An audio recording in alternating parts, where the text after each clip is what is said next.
अस्सलाम वालेकुम व्यूअर्स, मैं हूँ शाकिर सोलंकी। व्यूअर्स, मस्तूंग में अफसोसनाक वाक़या पेश आया है कि हाफिज़ हमदुल्ला जो पीडीएम के तर्जुमान हैं उन पर बम हमला किया गया है जिसमें वो ज़ख्मी हुए हैं। लेकिन अच्छी ख़बर ये भी है उसके साथ कि उनकी हालत ख़तरे से बाहर बताई जा रही है। धमाका तो हुआ है, कुछ और भी उनके साथी ज़ख्मी हुए हैं। हाफिज़ हमदुल्ला के लिए बताया जा रहा है कि वो और उनके साथ तो और दो साथी थे गाड़ी में, और गाड़ी अकेली थी। वहाँ से गुज़र रहे थे। मस्तूंग से कोई 5 किलोमीटर के फासले पर चौथों का मकाम है। चौथों के मकाम पर स्पीड ब्रेकर पर गाड़ी हाफिज़ हमदुल्ला ने स्लो की है। वहाँ पर फिर जो हमलावर है वो मोटरसाइकिल सवार हमलावर था, उसने गाड़ी हाफिज़ हमदुल्ला की गाड़ी के साथ बम नस्ब करने की कोशिश की है।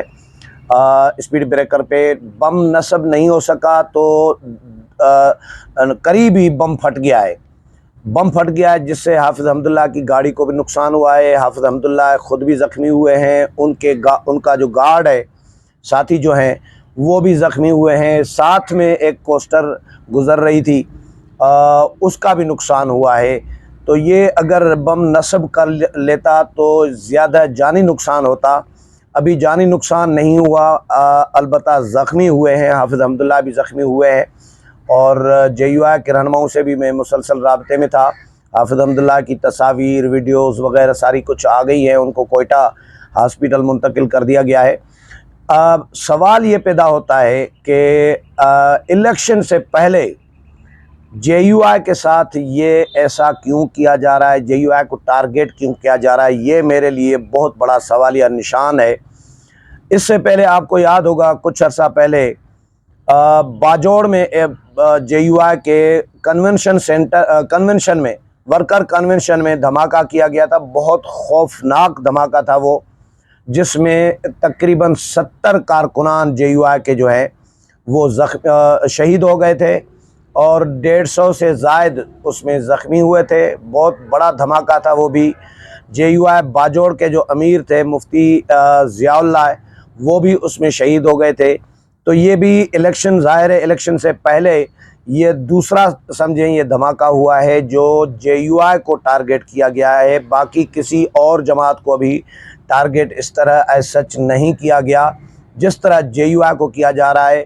और फिर बलूचिस्तान में आपको याद होगा अभी कुछ अर्सा पहले जमात इस्लामी के अमीर सिराजुल हक के काफ़िले पर भी हमला किया गया था। तो मज़हबी जमातों को लगता है शायद टारगेट पर रखा जा रहा है। अब एक तरफ इमरान खान के कट्टे खुले हुए हैं पाकिस्तान में, PTI के और आलमी क़ुव्वतों की जो इमदाद है, जो पैसे हैं, जो हर किस्म की मुआवनत और मदद और सहूलतकारी हो रही है इमरान खान की। ऐसे में मज़हबी जमातें स्पेशली JUI PTI के ख़िलाफ़ है, तो हो सकता है JUI को टारगेट किया जा रहा हो। आलमी सतह पर भी JUI आँख में जो है कांटे की तरह चुभ रही हो। तो JUI को अभी टारगेट ऐसा लग रहा है कि किया जा रहा है इलेक्शन से पहले।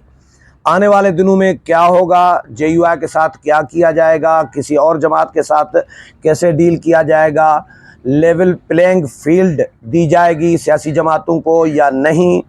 अगर JUI को इस तरह धमाके करके डराया जाएगा कारकुनान को, तो यकीनी तौर पर एक कैंपेन मुतासर ज़रूर होती है और एक खौफ व हिरास ज़रूर फैलता है कारकुनों के अंदर कि भाई जलसे में जाएंगे तो धमाका हो सकता है, वोट देने जाएंगे तो धमाका हो सकता है। तो ये इस तरह का एक खौफ व हिरास का माहौल JUI के लिए लगता है कि पैदा किया जा रहा है। बाकी जमातों के साथ तो ऐसा नहीं हो रहा जो JUI के साथ हो रहा है। तो मौलाना फजल रहमान ने भी जो रद्द-ए-अमल दिया है, उन्होंने ख़ुद भी ये सवाल उठाया है कि भाई इलेक्शन से पहले ही सिर्फ JUI को क्यों टारगेट किया जा रहा है। मस्तूंग का इलाका, मैं उस पर भी आता हूँ कि बलूचिस्तान में हर वक्त एक अलार्मिंग सिचुएशन होती है, ख़तरात मौजूद होते हैं। मस्तूंग में इससे पहले मौलाना अब्दुल गफूर हैदरी जो मरकज़ी सेक्रेटरी जनरल हैं JUI के, सेनेटर हैं, डिप्टी चेयरमैन सेनेट रहे हैं, तो उन पर भी मस्तूंग में ही हमला हुआ था।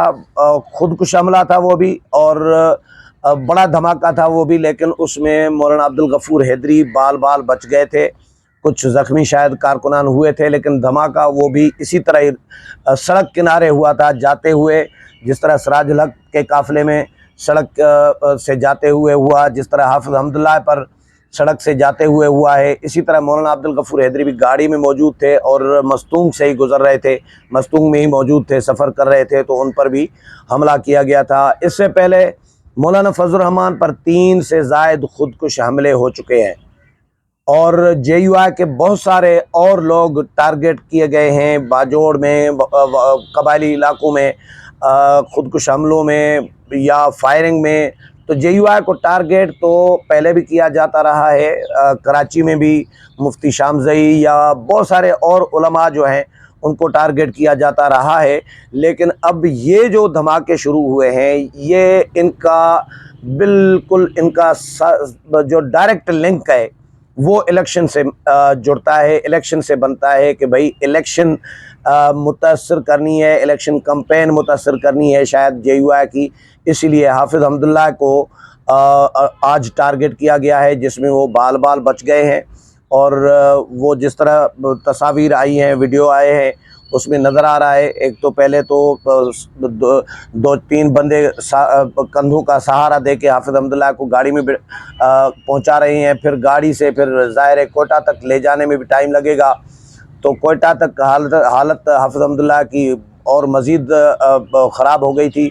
फिर वो वहाँ पर उनको जब हॉस्पिटल में एडमिट किया गया है तो वहाँ पर हाफिज़ हम्दुल्लाह को नज़र आ रहा है कि वो तकलीफ़ में है, ज़ाहिर है ज़ख्मी हुए हैं, ब्लड भी नज़र आ रहा है, उनके चेहरे पे भी निशानात नज़र आ रहे हैं, बाजुओं पे भी ब्लड लगा हुआ नज़र आ रहा था। जो वीडियो आई है मेरे पास, मैं वीडियो कम रखता हूँ या तस्वीर कम रखता हूँ अपने व्लॉग में, लेकिन हाफिज़ हम्दुल्लाह हालत उनकी, JUI के तर्जुमान ने भी ये कहा है, JUI के जिन लोगों से मेरा रब्ता हुआ है वो कहते हैं कि उनकी हालत ख़तरे से बाहर है, सीरियस मामला नहीं है, लेकिन वो ज़ख्मी हुए हैं। तो JUI ने अपना एहतजाज इस पर किया है, सूबाई हुकूमत को कहा है, मुतालबा किया है, बिलावल भुट्टो ज़रदारी, आसिफ अली ज़रदारी, स्पीकर कौमी असम्बली और बाकी जो सियासी रहनुमा है, मौलाना अब्दुल गफूर हैदरी, मौलाना फजलुर रहमान, तर्जुमान JUI, सब ने ये डिमांड की है सूबाई निगरान सूबाई हुकूमत से कि वो दहशत गर्दों को केफर किरदार तक पहुँचाए। मौलाना अब्दुल गफूर हैदरी ने तो गिला ये भी किया है कि भाई हम रियासत के साथ खड़े हैं, तो रियासत को भी चाहिए कि हमारा दिफा करे, हमें तहफ़्फ़ुज़ फ़राहम करे, हमें सिक्योरिटी फ़राहम करे। जब हम रियासत के साथ खड़े हैं तो ज़ाहिर है रियासत की ज़िम्मेदारी बनती है कि हमें तहफ़्फ़ुज़ फ़राहम करे, लेकिन हमें अफसोस से कहना पड़ रहा है कि JUI को टारगेट किया जा रहा है। ये दूसरा धमाका है इलेक्शन से पहले। इससे पहले 2013 में आपको याद होगा, मुझे तो याद है अच्छे तरीके से, कि जो लिबरल या सेकुलर जो जमातें थी, फोर्सेस थी, उनको टारगेट किया जा रहा था। उस वक़्त जो मज़हबी जमातें थी वो टारगेट पे नहीं थी, 2013 की बात कर रहा हूँ मैं। पीपल्स पार्टी जहाँ पर जलसा करती थी, जहाँ कैंपेन होती थी वहाँ पर धमाका होता था। इसी तरह ANP जहाँ कैंपेन करने जाती थी, ANP के रहनुमा, वहाँ पर धमाका होता था। MQM वालों को भी टारगेट किया गया था। तो ये जो लिबरल फोर्सेस थी उस वक़्त उनको टारगेट किया गया था। अब ऐसा लग रहा है कि शायद मज़हबी जमातों को टारगेट किया जा रहा है, क्योंकि ये दूसरा धमाका, सिराजुल हक का अलग धमाका और उसमें ज़्यादा नुकसान नहीं हुआ था, लेकिन जो बाजोड़ धमाका था वो तो ज़ाहिर कन्वेंशन था, वर्कर कन्वेंशन था, और स्टेज के साथ ही वहाँ पे मुफ्ती ज़ियाउल्लाह तकरीर कर रहे थे, नारे लगवा रहे थे, ज़ाहिर कारकुनान को जो है उनको वार्म अप करने के लिए। तो उस दौरान ही स्टेज के साथ ही इतना बड़ा धमाका किया गया कि 70 से ज़ायद कारकुनान शहीद हुए JUI के, और अब 150 से ज़ायद उसमें ज़ख्मी हुए थे, और आज फिर हाफिज़ हम्दुल्लाह को टारगेट किया गया है। तो ऐसा लग रहा है कि ये अब 2013 में सेकुलर जमातें शायद टारगेट पे थी और अब शायद मज़हबी जमातें टारगेट पे हों, क्योंकि ये ख़दशा, ये जो रिज़र्वेशन है, तहफ़्फ़ुज़ात जो हैं, वो मौलाना फजलुर रहमान की जानिब से भी शो किए जा रहे हैं कि JUI को टारगेट किया जा रहा है इलेक्शन से पहले। अगले प्रोग्राम में फिर मुलाकात होगी, तब तक इजाज़त चाहता हूँ। अल्लाह हाफ़िज़।